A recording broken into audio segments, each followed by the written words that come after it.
I can. Okay.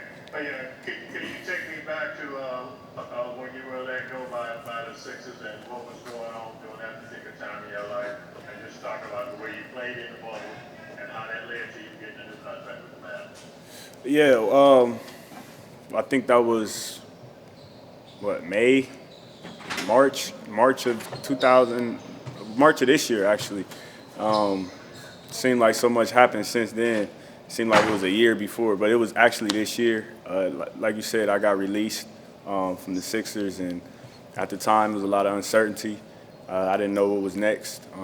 I had small interest from other teams, but I wasn't playing much in Philly at the time, so I didn't really have much value at the time. It was right before the pandemic had hit, and I just pretty much got to work.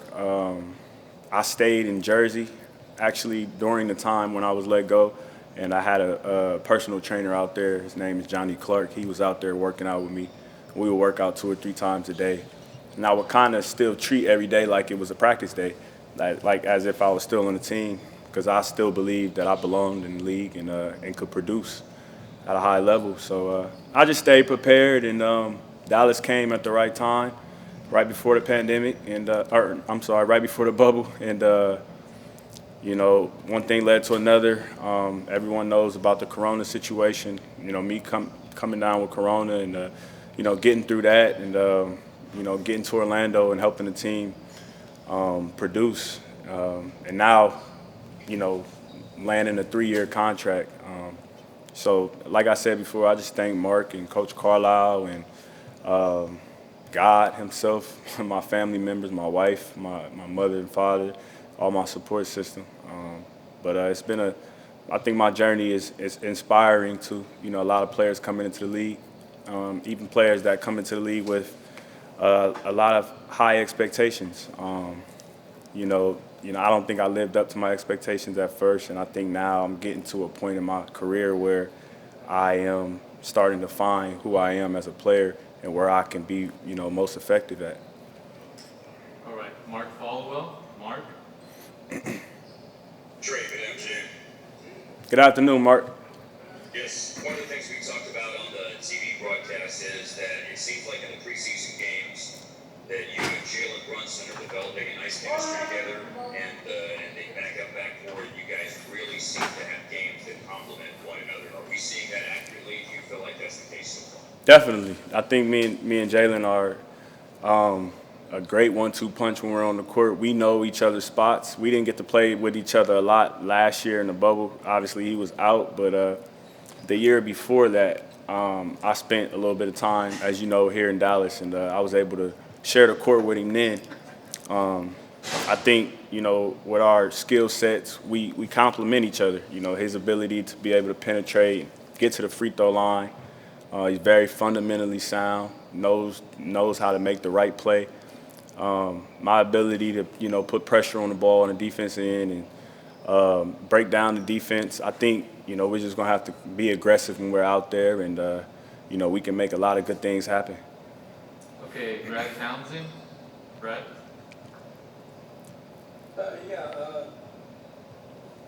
Trey, you've been on some pretty good teams. You were on a playoff team in Washington, and a good team in Philly last year. You were in the bubble with the Mavs last year.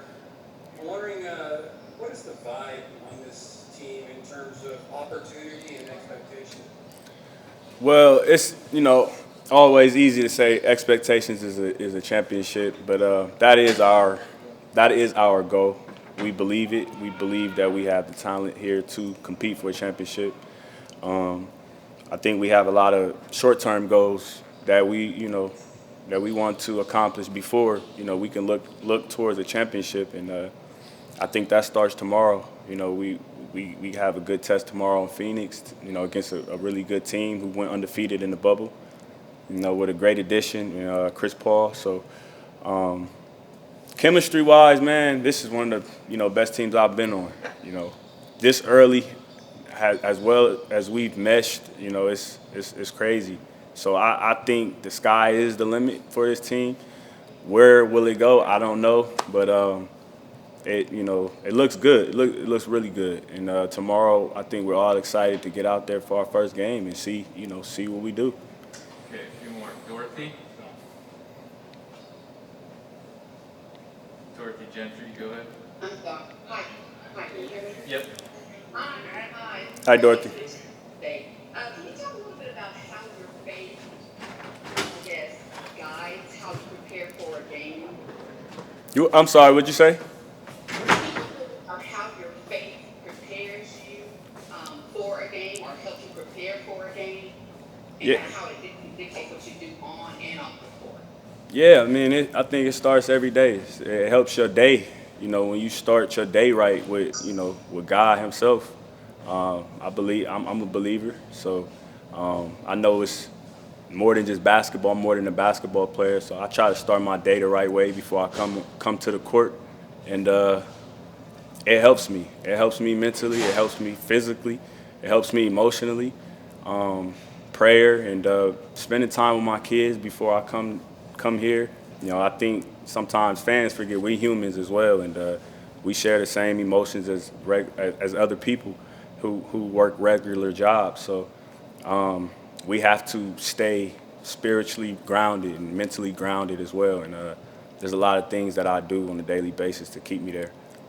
Callie Kaplan?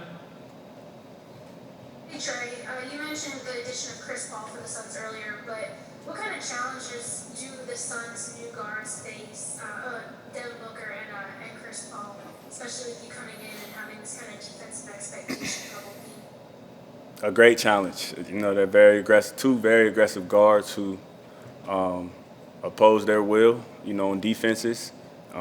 Devin Booker is a great player, great young player who has a green light and is able to get hot at any given moment. Chris Paul, who's Hall of Fame point guard, is a guy who's experienced. We're gonna have to be locked in and ready, but I know we are.